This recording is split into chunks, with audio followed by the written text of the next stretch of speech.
The research shows about 1/3 of an individual's ability to be creative, which is not exactly the same thing as what we've been talking about, but pretty close. 1/3 is down to nature, 2/3 is down to nurture. That means that anyone can develop at least the passable ability to be an innovator. To be great, of course, to be otherworldly, you need that thing in your DNA. You need something from parents above, whatever, but you can truly develop this as a muscle. And the good thing about it is it's not a super complicated technical skill. It's as simple as, if you want to be more curious, ask more questions. You want to be more customer obsessed? Big news, spend more time with your customers. You want to get better at collaborating? Go to intersections where great ideas will get spurred. You want to get better at being empowered? Go and do something.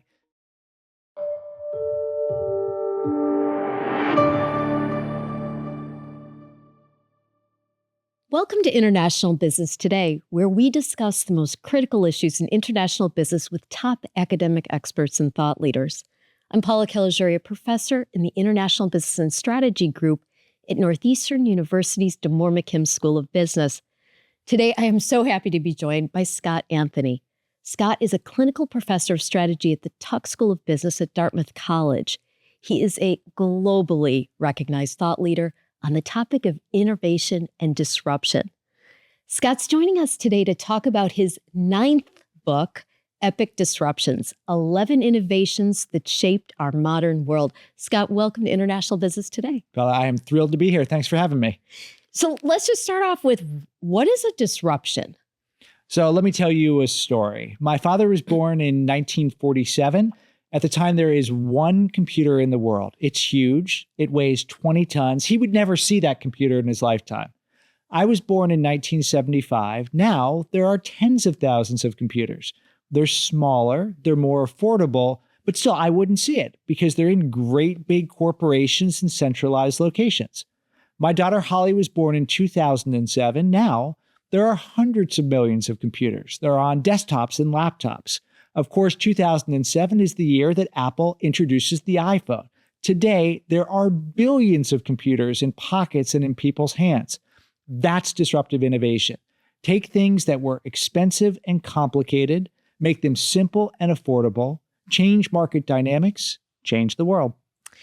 So epic, though. That computer is an epic disruption. You have 11 of them. What's an epic disruption? So in 1620, Sir Francis Bacon had his blockbuster book, Novum Organum.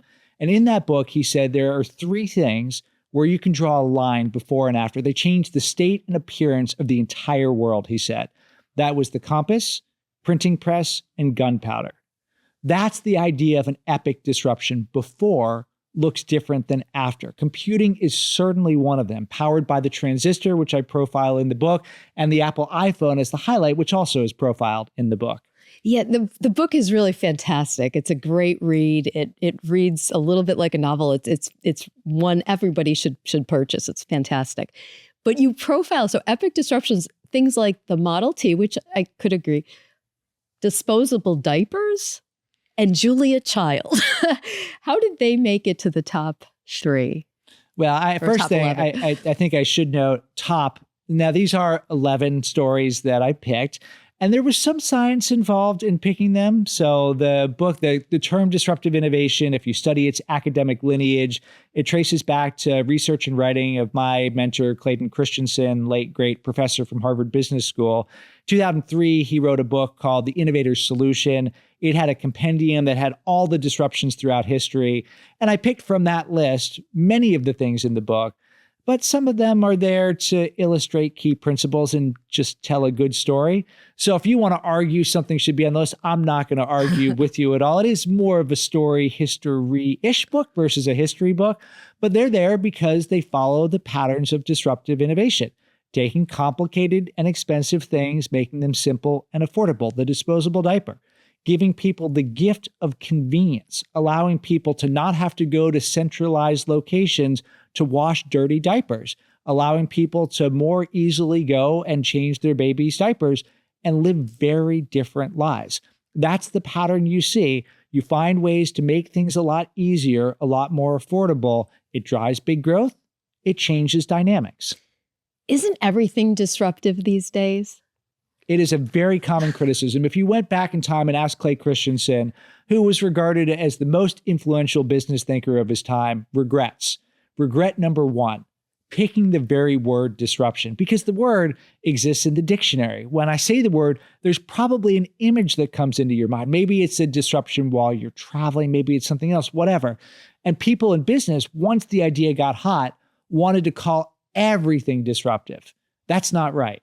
Some things are. Some things follow the pattern that I've described here, but many things are different. And many things aren't different at all. They're just a thing that someone is doing.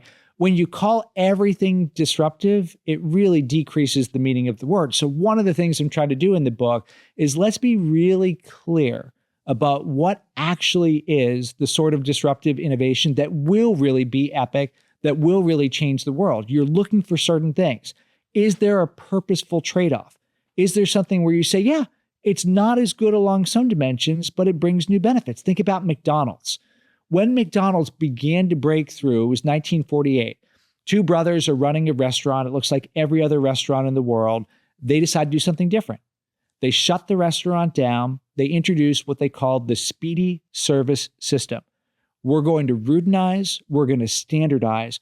We're going to make the menu a lot shorter, a lot simpler. You won't be able to get a lot of things, but we will give you the gift of speed. We will give you the gift of reliability. We will give you the gift of low prices. That's disruption. There's a trade-off in it that isn't for everybody, but finds a new way to compete in a marketplace. Again, when we call everything disruptive, that's not right, and we're going to make some big mistakes. And you go into the origin stories of a lot of these big disruptions and a lot of the people who were the disruptors. Was there something common among them? You know, one of the big themes that runs through the book is that disruption is predictably unpredictable.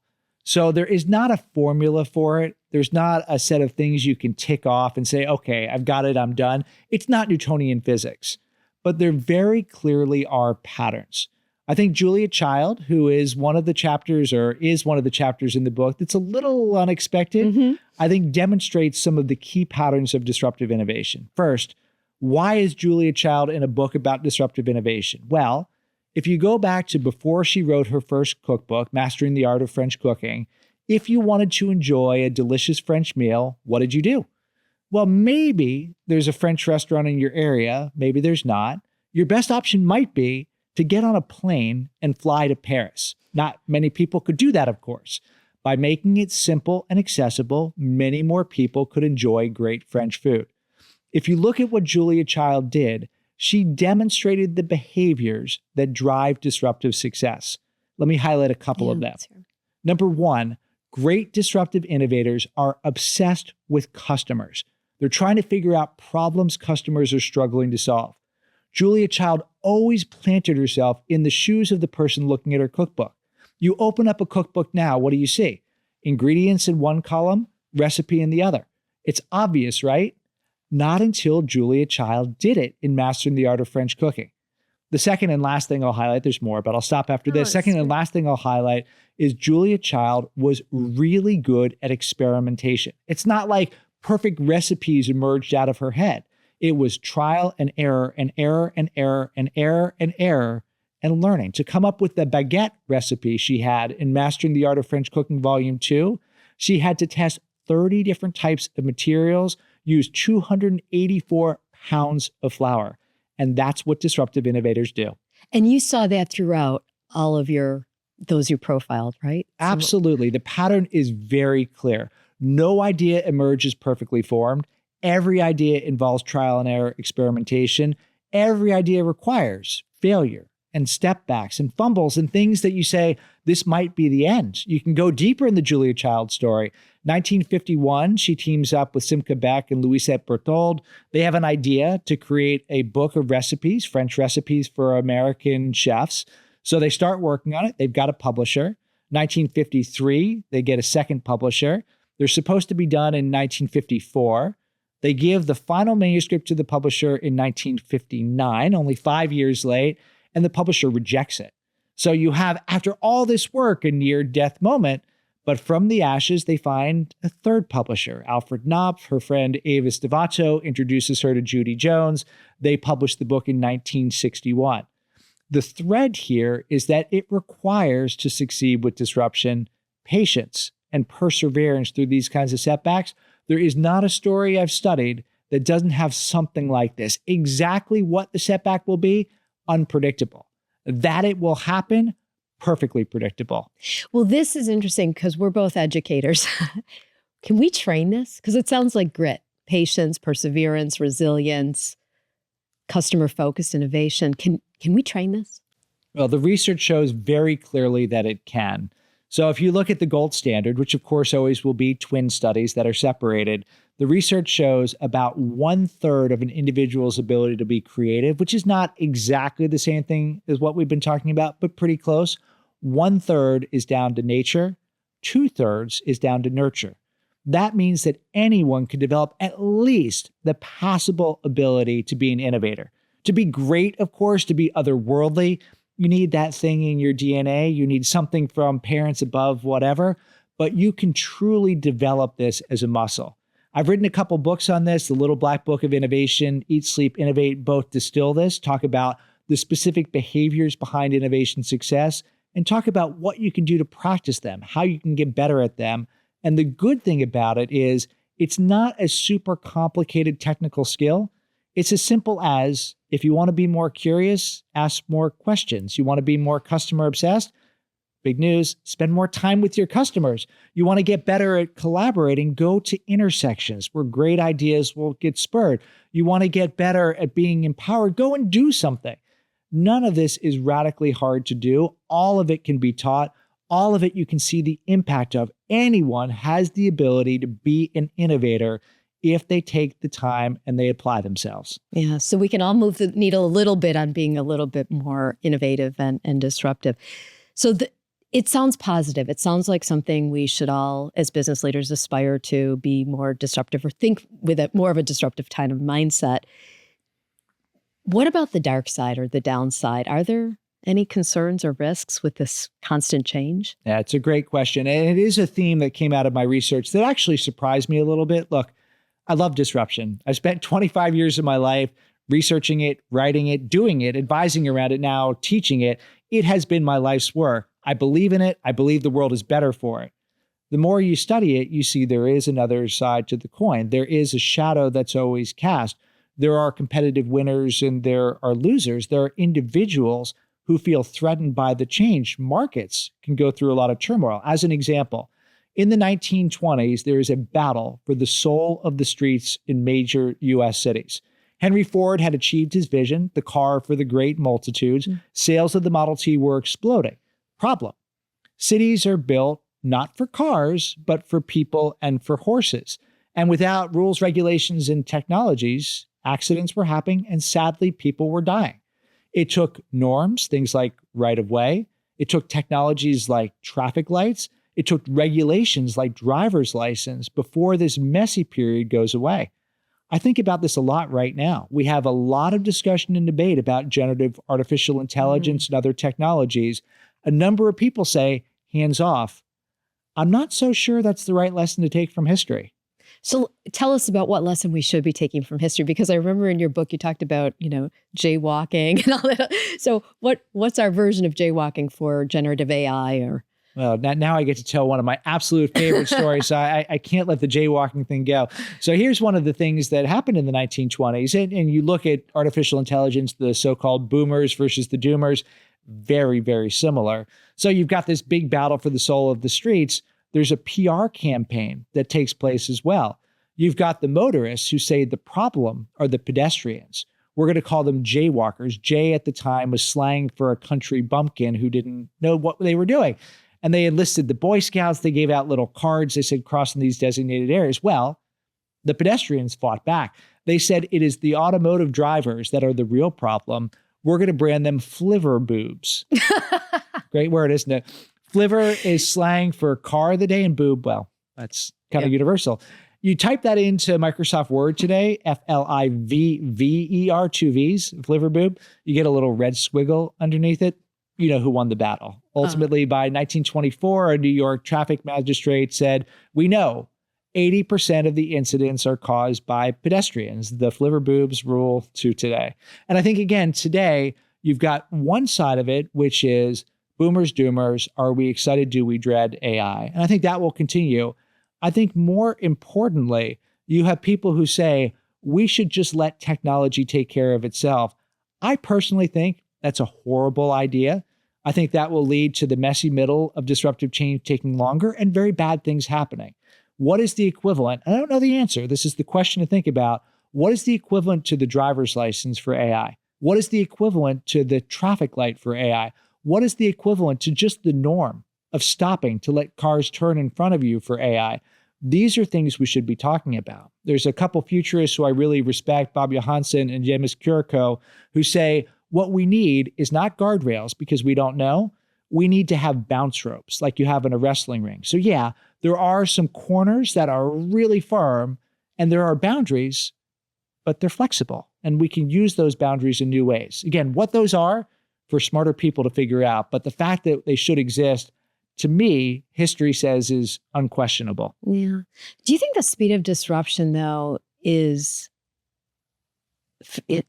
scaring a lot of people? It just seems like there's a lot coming at us these days. Are you sensing that it's more than it has been before? Or is it just that, hey, disruption's always been there.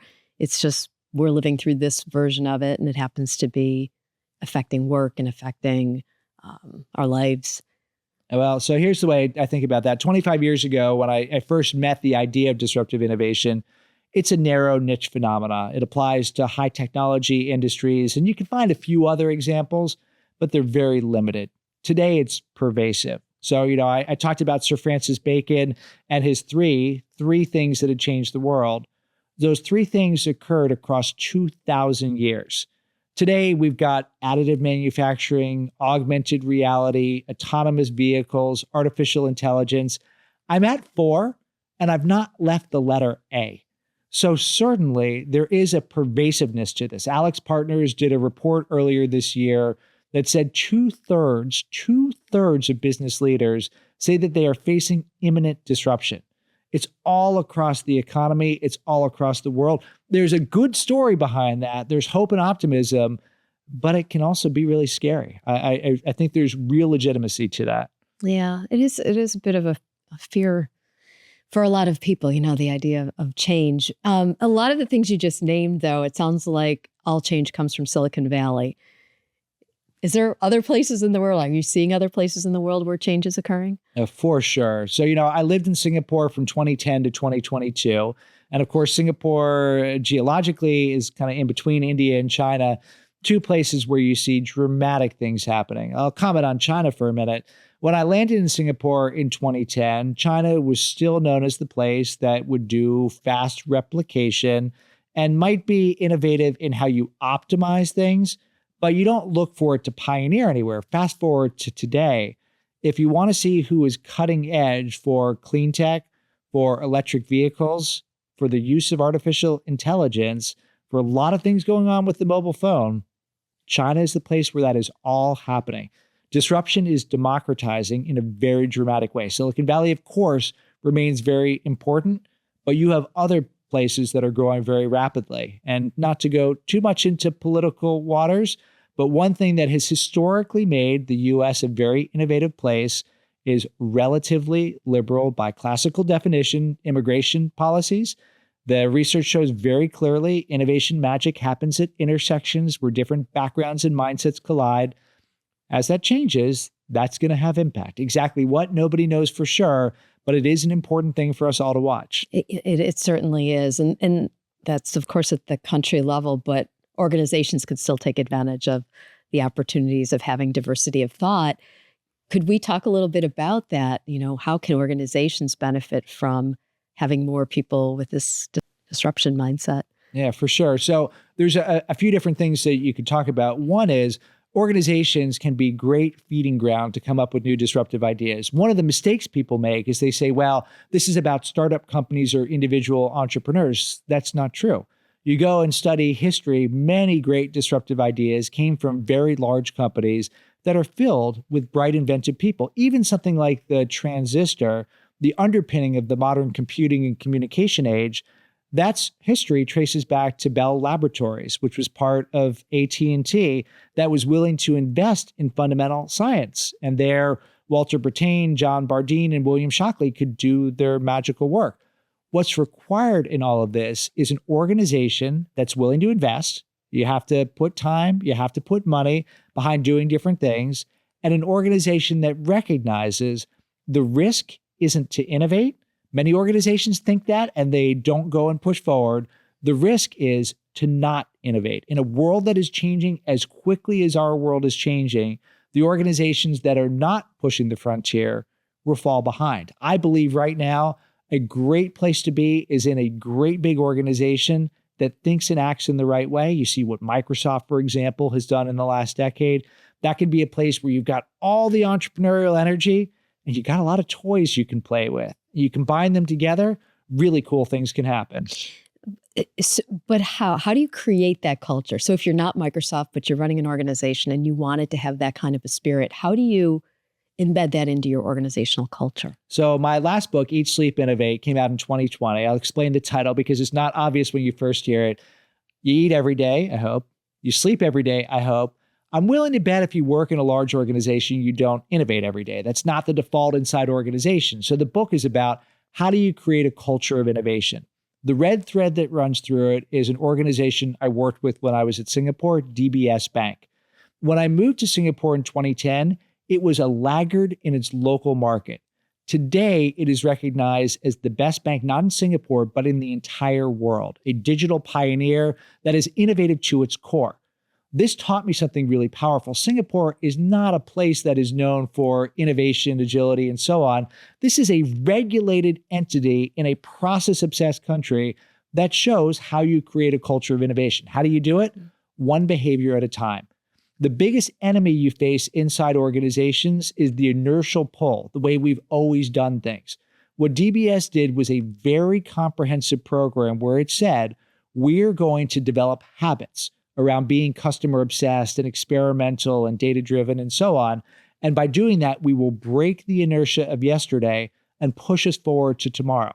You take all the great work in the behavioral psychology literature about how you change habits, you apply it at scale in an organization, and you can change the face and state of any organization in the world. How about within a team, though? That's great if you're sitting at the top of the company, but what about if you're leading a team? Can you do it just within your group, within your team? 100%. And this is one of the things I think is so great about what DBS taught us. So DBS essentially had this intervention that was a ritual that would be reinforced in some way. And in the book, we branded this a BEAN because BEAN is a nice word that's easy to remember. Behavior enabler, artifact, and nudge. The behavior enabler is the ritual. The artifact and nudge reinforces it. The book has 101 of them. They exist on the web. People can find them. So you can go and adopt them in your team. Here's an example of one. This one comes not from DBS, but from Airbnb. They have a ritual called elephants, dead fish, and vomit. I'll say it again. I know it's a good one. Elephants, dead fish, and vomit. What often will hold people back when they're trying to innovate are hidden things in the room that don't want to be named, that people are hiding, that they don't want to go and address. Elephant, what's the big thing no one's talking about? Dead fish. What's the thing that happened months or years ago that's in the corner that we really need to talk about? Vomit, what do we just have to get off our chest before we can get into this discussion? It's a simple ritual, but it creates space for us to say, okay, we're going to go and tackle the elephants, clean up the dead fish, go past the vomit, and go and do some cool things. So you could do this at any level. But this also requires a lot of psychological safety. So for the team, is there recommendations that you have for leaders who can, to create that kind of safety, to talk about the elephants? Yeah, so psychological safety, of course, the research and writing of Amy Edmondson at Harvard Business School, it is a necessary condition to do any of these things. And again, it's a little recursive, but there are ways that you can use beans to help create psychological safety. One of my favorite ones is the Finnish gaming company Supercell. It has a ritual that whenever it launches a new game successfully, everyone gets together, they crack open a beer.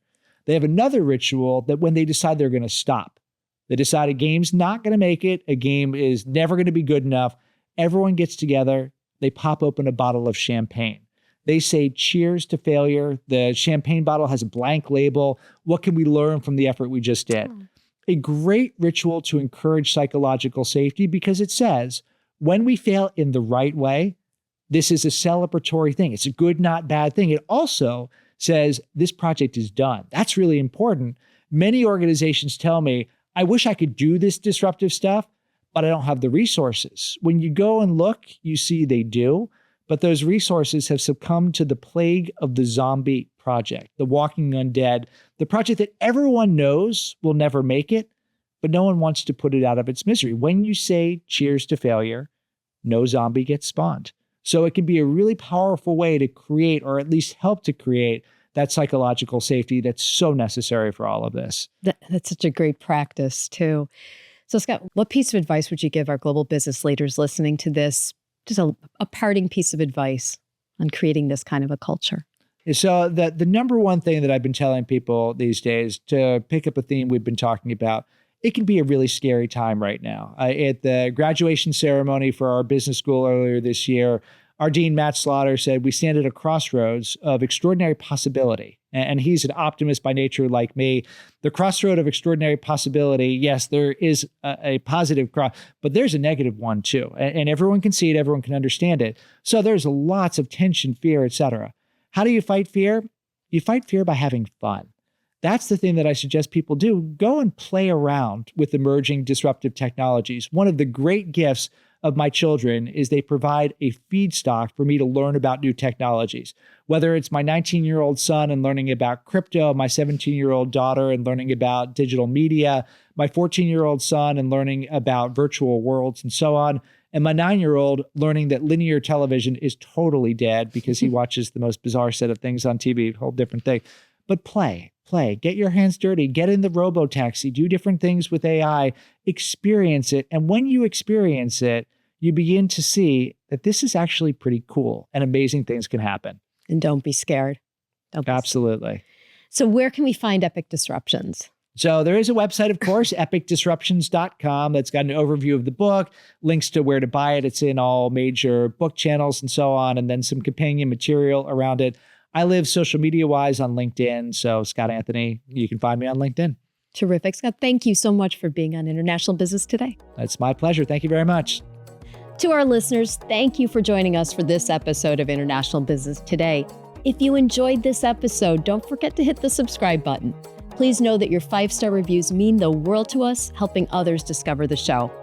Until next time, stay curious and send questions. We'd love to hear from you.